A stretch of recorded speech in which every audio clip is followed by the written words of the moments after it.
Okay, hello there, I'm Dennis. Welcome to my channel, Life, Home, and My Linux Journeys. And in this video, I'm going to showcase number 3, and I'm going to showcase my Fedora Linux installation, their Fedora Spin with the Xfce desktop.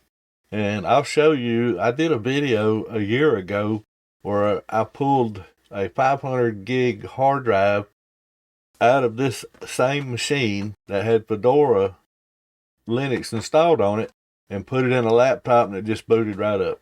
But at the same time as when I installed this particular system on this hard drive, I upgraded to a 1 terabyte and did a net install, and I think I put that on YouTube as well. So let's get started here. We should be on my desktop. Let's put on my glasses again. This is their homepage right here, fedoraproject.org. And this is where everything begins. This is where you'll get your download information, all kind of stuff. For me in particular, if you just want the GNOME desktop, their flagship, so to speak, just click right here and you'll get the latest release. But for me, I went down to near the bottom here and it says Fedora Spins. And if you click on that, here's where you'll get your alternative desktops, starting with Plasma, Xfce, Cinnamon, and etc. And let's see here, and the documentation is off the chain. It works really well. Here, I'll make sure this link gets in the description, and this is you'll come to this very often, especially in the beginning of your journey. That is, if you're interested in more than just having a system that works. Upgrading is fairly easy. It's that's one of the drawbacks as far as I'm concerned, is to upgrade from one major version to the next. So far, the only hiccup I've had, again, involved VirtualBox, and about a week or so after that, they had a patch and it started working. So it's for the most part, it's fairly stable. And I'll make sure the links get in the description again. And this is how I upgraded this system. Here's a Wikipedia, or a wiki for Fedora Linux, and the initial release for Fedora Linux was in 2003, but it was based on Red Hat right here, and Red Hat was around before that, I believe. They discontinued in 2004, so I mean, yeah, I can remember that was, I actually had a copy of Red Hat Linux, and I thought that was Fedora, but I guess it was Red Hat Linux. And here's the video I was talking about if you're interested. It's I took the SSD from this HP Z240 and put it in a Toshiba laptop, and it just fired right up like no hiccups. So, all right, let's go. Here's my notes here. I installed this on November 19th of 2022. So this November will be 2 years on this hard drive. There's the links and such that I just went over. I'll make sure they get in the show notes below. It comes with ZRAM by default, and now that I've learned more about ZRAM, I actually use ZRAM. We'll see that here in a second. This was originally developed in 2003. So let me show you my menu here. It's going to be the same. Every time I show you a menu, it's pretty much going to be the same. There might be some lacking, like in the BSDs. I don't have GNOME disk in my favorites and what have you. Let's see what system monitor. Right now with OBS running, the 4 tabs, 5 tabs, Firefox running, 4.1 gigs.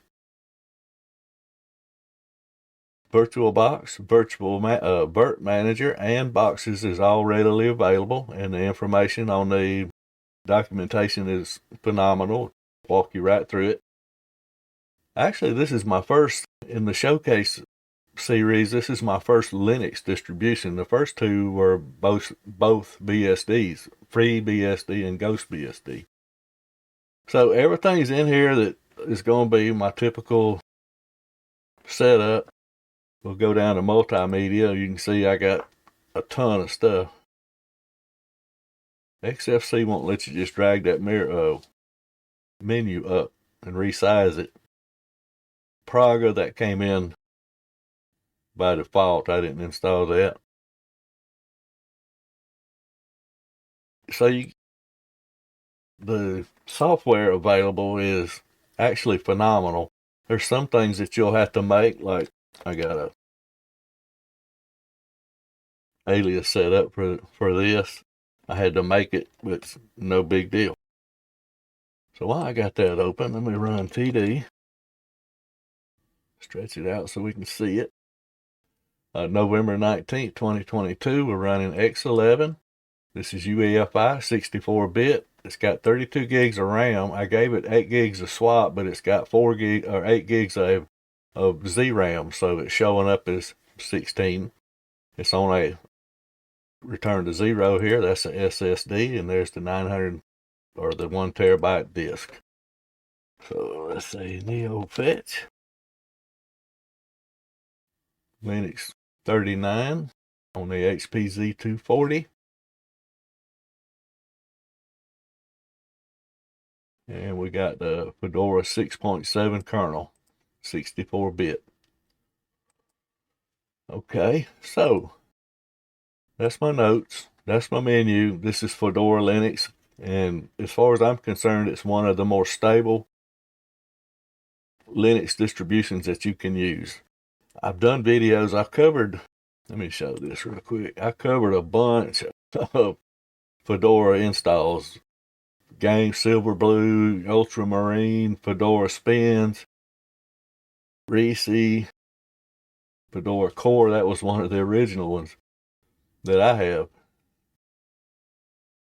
37 net installs. So I've covered Fedora often, and I've not had a lot of problems. So the only problem I can think of actually was the VirtualBox thing, and within a week it was patched. So that was no real big deal either. So let me go back to my main screen here and we'll talk about Fedora.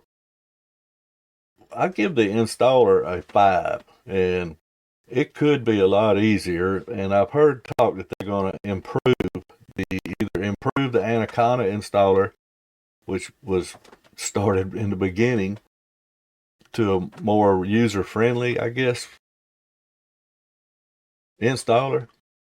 But it's not hard. It's not really hard. But the first time you go through it, you need to really take your time and look at your options. And once you do that, I mean, you got it installed. And if you go through the Anaconda installer more than once, you pretty much know how to do it. So given all that, I'm going to give it a 5. What I like about it, though, is, like I said a while ago, it's stable. It's very stable. The system stays up to date with the dnfdragora-updater, which is in your systems tray, which is one of the things that I don't like, and I'll talk about that in a second. It has never suffered a system crash. Even when I swapped the hard drive over into the laptop, it did not crash. I've never had a crash or a situation where it wouldn't boot. So it works very well.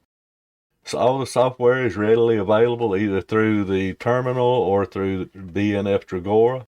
They also have a repository. I say one is available. It's called COPR, and it's a package delivery system similar, I guess, to the AUR, but it's there. I haven't actually used it. I've seen other people use it, but I have no real desire to use it. I have all the stuff I need. There's so many editions of Fedora Linux available to anybody. I mean, it goes from games to science to stars, astrology, each one of the separate spins, their desktops, Plasma, GNOME. I mean, there's a lot. I hadn't counted them, but I'd be willing to bet there's at least 20 available right on those pages I showed you. Flatpak's available and easy installable. Keeps up to date. You have to update it yourself. It does not get updated through the dnfdragora. So if you install Flatpak and you want to keep it up to date, run Flatpak update. So what I really don't like here about Fedora is this dnfdragora-updater. you'll see, I'm going to click on it right now, and I don't know if you can see it or not, but there's an exit right there. I'm going to click on exit, and it won't do anything. It just still stays there. Now I know I'm going to say open it. Let's see if it actually open. And it won't actually open until there's an update available. What I don't like is it running in the sys tray. Once I open it here, let's see, DNF. Let me go back to screen 2 here. I know you couldn't see any of that. DNF Dragora, open that up. Now you see it open right up. And I'll show you again right here. You click on this and say exit. Nothing happens. You click on update, open it. None of that works. But it continues to stay in my sys tray. And right here, under the DNF Dragora options, you have hide DNF Dragora update menu if there are no updates. Clearly checked. And it used to stay gone until there was an update. And I like that a lot better. And this is something new that happened, I want to say it happened somewhere around, let me go back to my main menu. Before, I want to say between 37 and 38 is when that started happening.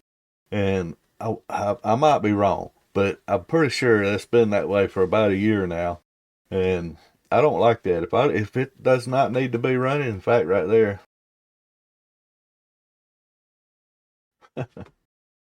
it's in the sys tray twice now. I don't like that. It should not be running. And I know I could go and do some settings and configs and just tell it not to run at all. I know that, but I shouldn't have to.